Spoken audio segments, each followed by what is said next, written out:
के हो आप सबों को हार्दिक अभिनंदन और स्वागत। आज आप सबों के बीच में हम लोग मुखातिब हुए हैं हमारे प्रदेश के प्रवक्ता आदरणीय प्रतुल सहदेव जी और साथ ही साथ हमारे मोर्चा भारतीय जनता पार्टी अनुसूचित जनजाति मोर्चा झारखंड प्रदेश के प्रदेश अध्यक्ष और पूर्व के विधायक गुमला श्रीमान शिवशंकर उरांव जी और मैं भारतीय जनता पार्टी अनुसूचित जनजाति मोर्चा प्रदेश महामंत्री बिंदेश्वर उरांव आप सबों का हार्दिक अभिनंदन और स्वागत करते हैं।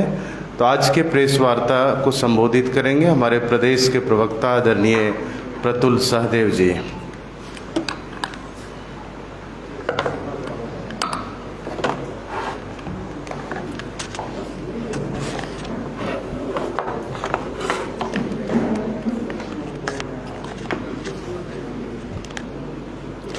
बहुत बहुत धन्यवाद। मैं मंचा सिंह अपने साथी नेताओं के साथ मीडिया के सभी मित्रों का स्वागत करता हूं। ये एक बहुत ही महत्वपूर्ण प्रेस वार्ता है और महत्वपूर्ण इस लिहाज से कि हेमंत सोरेन जी की कथनी और करनी का क्या अंतर होता है, वो सरकार के मुद्दे पे हो या वो न्यायालय में हो, वो किस तरीके से सारे चीजों पर यू टर्न मारते हैं, वो आज हम आपको दस्तावेजों से सिद्ध करेंगे कि हेमंत सोरेन और उनकी लीगल टीम पूरे मामले को किस तरीके से उलझा रही है। देखिए मित्रों, आप सब जानकार पत्रकार हैं, आपको पता है कि हाई कोर्ट में हम लोगों ने सुना था जिस समय ईडी का सम्मन था कि मुख्यमंत्री जी याचिका दाखिल कर चुके हैं, दाखिल कर रहे हैं, ऐसी अटकलें चल रही थी। लेकिन रियलिटी क्या थी कि मुख्यमंत्री जी जिनकी टीम में देश के सबसे महंगे लॉयर्स हैं, उन्होंने जो याचिका दाखिल की 23 तारीख को, देखिए उसका हाई कोर्ट की वेबसाइट से जो हम लोगों ने स्टेटस निकाला है, इसमें 5 डिफेक्ट लगे हुए हैं। और आपको पता है जब तक ये डिफेक्ट क्लियर नहीं करेगा कंप्लेनेंट, तब तक ये याचिका सुनवाई के लिए लिस्ट नहीं होंगे। तो मुख्यमंत्री जी ने दाखिल तो कर दी याचिका, लेकिन डिफेक्ट 5 लगे। और आपको यकीन होता है कि जिनके पास देश के सबसे महंगे लॉयर्स हैं, कैसे कैसे डिफेक्ट लगे हैं। 1 मोर कॉपी वांटिंग, यानी एक कॉपी कम दिया। अब आप बताएं, एक कॉपी कम कोई कम देता है याचिका फाइल करने में? ये 23 तारीख का माननीय मुख्यमंत्री हेमंत सोरेन जी का जो ईडी के खिलाफ जो गए थे union of India through it's secretary, वो उनका है। दूसरा इनका है कि पीओ नेम इज मिसिंग। ऐसे 5 डिफेक्ट लगाए गए हैं और ये डिफेक्ट में ये याचिका किनारे हो गया है। ये लिस्ट नहीं होने वाला है जब तक मुख्यमंत्री हेमंत सोरेन, उनकी टीम इन डिफेक्ट्स को दूर नहीं करती। हमारा बड़ा प्रश्न ये है कि मुख्यमंत्री के पास तो सारे लॉयर्स हैं, सारे महंगे लॉयर्स हैं, फिर ऐसा क्यों होता है कि उनकी याचिका में डिफेक्ट्स होता है? जैसा कि मैंने आपको इस दस्तावेज में दिखाया, ये झारखंड हाईकोर्ट के वेबसाइट का प्रिंट आउट है। एक नहीं, 2 नहीं, पूरे 5 डिफेक्ट्स लगे हुए हैं। देखिए इसके पीछे की स्ट्रैटेजी आपको समझना होगा। इसके पीछे की स्ट्रैटेजी होती है कि हमने याचिका फाइल कर दी लेकिन डिफेक्ट्स लगा दिया, और जब तक वो डिफेक्ट कंप्लेनेंट या उनकी लीगल टीम दूर नहीं करेगी तब तक ये याचिका सूचीबद्ध नहीं होगी। और मुख्यमंत्री जी लंबे समय तक ईडी के सामने कहते रहेंगे कि भाई हमने याचिका दाखिल कर दी है, लेकिन डिफेक्ट्स है 5। और आपको लगता है ये 5 डिफेक्ट्स कोई मामूली जो वकील हैं उनसे ही ऐसी गलती होगी? किसी वकील से नहीं होती, लेकिन ये गलती हुई। और ये पहला उदाहरण नहीं है जब हेमंत सोरेन जी ने इसी स्ट्रैटेजी के तहत किसी मामले को लंबे समय तक लटकाया हो। आपको याद होगा महामहिम राज्यपाल के खिलाफ उन्होंने हाईकोर्ट में 14/11/2022 को एक याचिका दाखिल की थी। उसमें opposite party governor of Jharkhand थे और दूसरे अपोजिट पार्टी इलेक्शन कमीशन थे।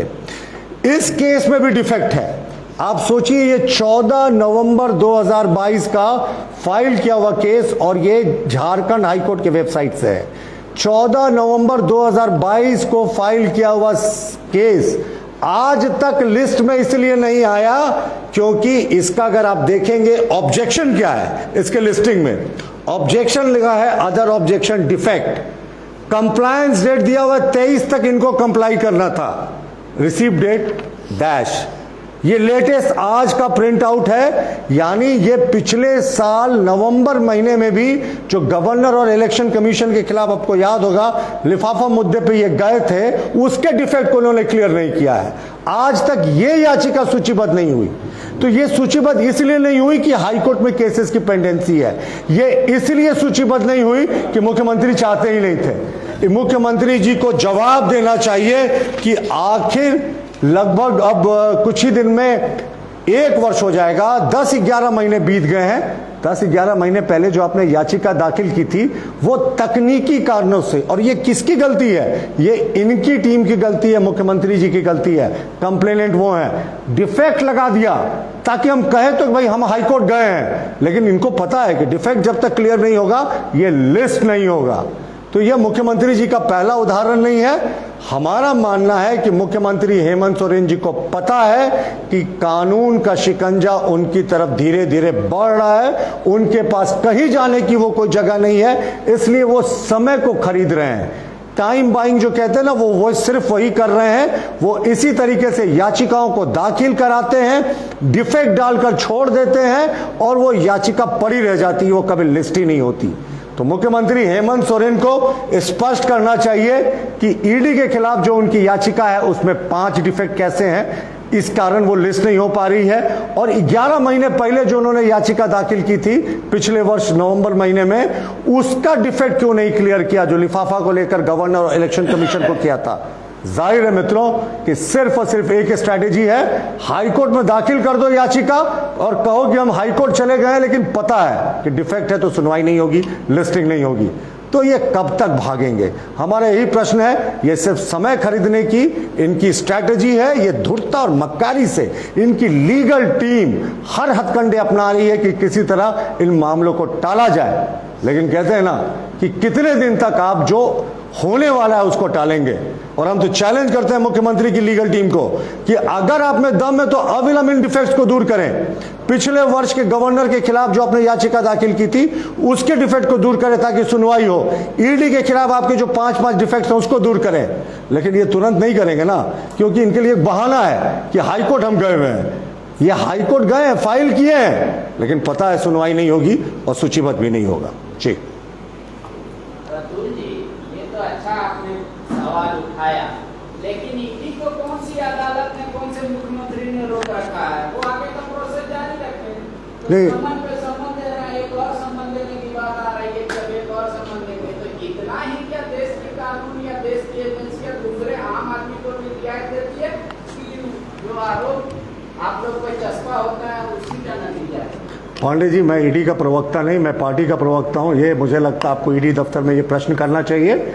हमारा सिर्फ मकसद था आपको हाई कोर्ट के दस्तावेजों से दिखाना कि मुख्यमंत्री जी की लीगल टीम, जिसमें देश के सबसे महंगे लॉयर कपिल सिब्बल भी रहे हैं, कभी मुकुल रोहतगी भी रहे हैं, जिनकी फीस कितनी है ये बताने की आवश्यकता नहीं है, वो लोग जब ड्राफ्टिंग करेंगे तो क्या ऐसे डिफेक्ट छूटेंगे? ऐसे डिफेक्ट्स जानबूझकर मक्कारी से, धूर्तता से छोड़े जाते हैं ताकि केस लिस्ट नहीं हो, सूचीबद्ध नहीं हो। धन्यवाद।